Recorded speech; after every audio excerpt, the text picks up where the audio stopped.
All right. Hey, everyone. You ready to unpack some serious geopolitical drama? Always up for a good deep dive, especially when it involves international intrigue like this.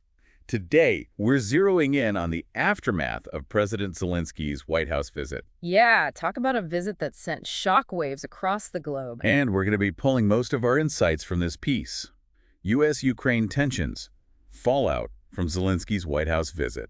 Definitely a must-read for anyone trying to make sense of this whole situation. It really lays it all out, you know. You've got this tense Oval Office showdown. Oh yeah, that was a meeting for the history books. Zelensky refusing to sign a major deal. Which, on the surface, seems like a win-win. Totally. And then you've got the completely different receptions he gets in the U.S. versus the U.K. Like night and day. And let's not forget about the Republican Party. They seem to be completely split on this. Yeah, that's been fascinating to watch unfold. So let's start with that Oval Office meeting. It sounds like something straight out of a political thriller. It really does. You've got Zelensky going head-to-head with not only President Trump, but also Vice President Vance. And according to the report, things got pretty heated. Oh, absolutely. I mean, it's not every day you see a foreign leader flat out refuse to sign a deal that would seemingly benefit their country. Right. Especially a deal involving something as crucial as minerals. But it's like Zelensky's refusal wasn't about the deal itself. No, you hit the nail on the head. His main concern was the lack of what he called ironclad security guarantees from the U.S. Which makes sense, right? Totally. I mean, he's not going to sign anything that could potentially put Ukraine in a vulnerable position without those assurances. Yeah, he's learned from past experiences. Yeah. And it sounds like he spent a good chunk of that meeting essentially fact-checking previous statements and promises. Yeah, that detail really jumped out at me, too. Makes you wonder what exactly he was trying to verify and how that contributed to the tension in the room. Well, and then you have Trump basically accusing Zelensky of overplaying his hand. Right. And even going so far as to threaten withdrawing U.S. support. Which honestly sounds more like a scene from a mob movie than a diplomatic meeting. It definitely doesn't scream international cooperation. No, not at all. And that's where National Security Advisor Mike Waltz's comment comes in. Oh yeah, comparing Zelensky to an ex-girlfriend stuck in the past. Exactly. Whether you agree with the sentiment or not, that kind of language definitely gives you a sense of the frustration levels in that room. For sure. So how did all of this play out in the Republican Party's response? Well, that's where things get really interesting. Lay it on us. It's like the party completely fractured. Instead of a unified response, you have some Republicans backing Trump, while others are expressing deep concern about the U.S. turning its back on an ally. It's almost hard to believe they're all part of the same party. Right. You have staunch Trump supporters like Senator Graham. Who, by the way, has been pretty vocal about supporting Ukraine in the past. Exactly. But now he's actually suggesting that Zelensky should step down. Wow. Talk about a 180. And then you have Senator Tuberville calling Zelensky a weasel and praising Trump for kicking them out of the White House. Seriously. And Senator Haggerty also chimed in, basically saying the U.S. is done being taken advantage of. So what about the other side of that divide? The Republicans who were concerned about this whole situation. Yeah, you have people like Senator Murkowski, Representative Lawler, and Representative Bacon. Who are all basically saying that this could have serious consequences, like abandoning allies and playing right into Putin's hands. Exactly. It's like we're watching a political drama play out in real time. And here's the kicker. Amidst all these strong opinions, not a single Republican directly criticized Trump or Vance. So is this just about differing views on foreign policy? Or is there a deeper loyalty to Trump that's preventing any direct criticism? It's a question worth pondering. It really is. So with the Republicans seemingly in disarray, how did the Democrats react to this whole Oval Office showdown? Well, their response was pretty much the opposite of the Republicans. They were quick to condemn the White House for how Zelensky was treated. It was a much more unified front. So a stark contrast. Absolutely. For example, you have Senator Schumer directly accusing Trump and Vance of playing right into Putin's hands. And Senator Coons. He focused more on supporting Zelensky, saying that he deserved way more respect than he got in the Oval Office. Makes you wonder if they were even in the same meeting. Right. It's clear that there's a huge chasm between the two parties right now. And it's playing out on the world stage. Yeah. It really highlights how domestic politics can have huge global consequences. For sure. So we've got this explosive meeting, a Republican Party that's seemingly divided, and a unified condemnation from the Democrats. What a mess. It is. But the story doesn't end there. Zelensky continued his diplomatic tour and headed to the UK. where he got a much warmer reception. Yeah. But we'll dive into that in the next part of our deep dive. Stay tuned. It's really easy to get lost in the weeds with all of this back and forth, but I think it's important to step back for a second. You mean look at the bigger picture? Exactly, like, what's the historical context here? Oh. U.S. support for Ukraine didn't just magically appear overnight. Right. It's not like this all started with Zelensky's visit. No, not at all. This actually goes all the way back to the fall of the Soviet Union in the early 90s. Oh, wow. Okay, so when Ukraine first gained its independence. That's right. And the U.S. was one of the first countries to officially recognize Ukraine's sovereignty. If I remember correctly, we've been providing aid to Ukraine ever since then, right? You got it. Billions of dollars in aid over the years. And both economic and military aid, too. Exactly. And importantly, this support has been pretty bipartisan, with Yep. both Democrats and Republicans on board. Yeah, they both recognize that a democratic Ukraine is important. Especially considering its location right on Russia's doorstep, Yeah, it's like a buffer zone between Russia and the West. which is why Russia's invasion of Ukraine in 2022 was such a big deal. It really shook things up on the global stage. Totally. It was a direct challenge to that post-Cold War order, and the U.S. had to respond And we did. We imposed those heavy sanctions on Russia, and significantly ramped up our aid to Ukraine. all to help them defend themselves. Right. And so that brings us to today. Zelensky's visit to the White House was meant to be a symbol of that continued U.S. support for Ukraine. Like a show of solidarity. Exactly. But as we've seen, things took a bit of a turn. It didn't exactly go as planned. Nope. Instead of that unified front, we got a very public disagreement. And it kind of exposed some cracks in that U.S. commitment to Ukraine. And it also really highlighted those deep divisions in American politics. Which is what makes this whole thing so unsettling, right? Yeah.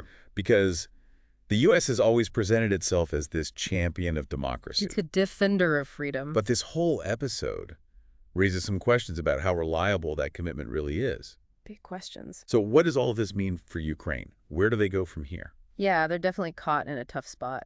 It's like they're walking a tightrope with everyone arguing about which way they should lean. It is a precarious situation. On the one hand, they have the support of many in the U.S. and the international community. But on the other hand, they're up against Russia. Right.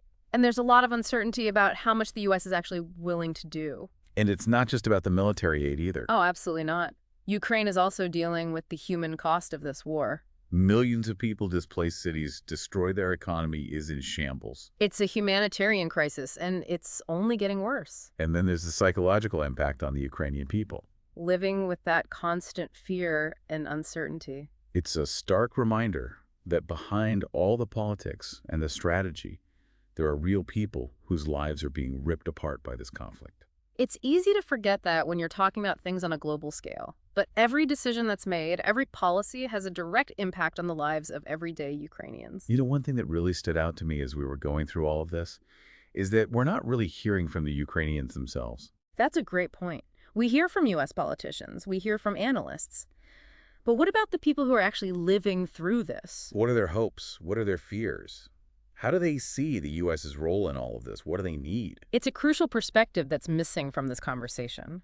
So how do we get past all the political infighting and actually address the root causes of this conflict? Yeah. I mean, where do you even begin? It's the million-dollar question. There are no easy answers, but it has to start with recognizing the complexity of this situation, acknowledging that there are multiple perspectives at play. It seems like everyone's so focused on being right that they're not even willing to listen to each other. You're telling me we need to move past those simplistic narratives of good versus evil and actually have some nuanced dialogue. And that dialogue has to include everyone. Ukrainian voices, Russian voices, American voices, voices from all over the world. It's about finding that common ground, working towards a peaceful solution. Which is easier said than done right. Oh yeah, for sure. It's going to be a long and difficult process. But it's a process we have to commit to if we want to see a future where these types of conflicts are a thing of the past. Well said. So back to Zelensky's whirlwind tour. Yeah. We left off with him heading to the UK after that not-so-great meeting at the White House. Yeah, what was the mood like across the pond? Big difference. Night and day. He was welcomed with open arms in the UK. So less tension, more support. Definitely. He had meetings with Prime Minister Starmer and even King Charles, Oh, wow. which shows a level of respect and solidarity that was definitely missing in the U.S. Almost makes you wonder if he planned it that way. Like, intentionally using the UK's support to put pressure on the U.S., it's possible. Right. Like, hey, look, even your closest allies are on board. Why aren't you? Exactly. And here's the interesting thing.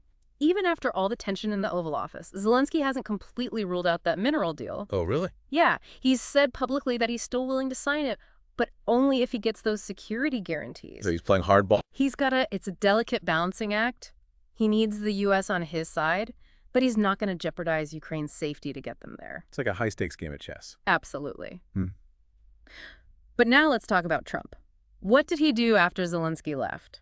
Especially after that meeting went so south. Well, he did something pretty unexpected.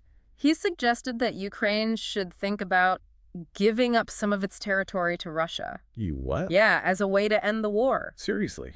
After all that? And to make things even more complicated, he also started peace talks with Moscow. So he's saying give up Ukrainian land and negotiate with the very country that invaded them in the first place. That's right. I don't even know what to say to that. It's a very unexpected move, to say the least, and it's definitely been met with criticism. I bet. But I guess we shouldn't be surprised, right? Trump has always been a bit unpredictable when it comes to foreign policy. True. But wait, there's more.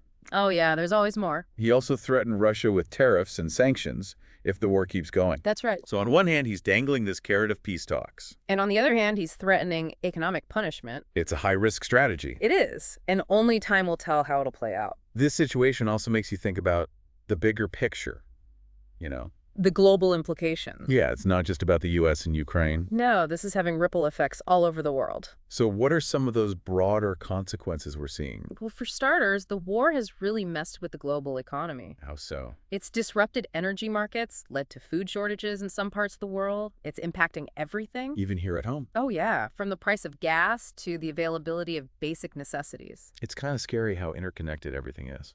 It really is. And geopolitically, this conflict has brought up some serious questions about the future of the international order. Like what? The role of global institutions, the effectiveness of diplomacy in a world where power is shifting. It feels like everything's changing. It is.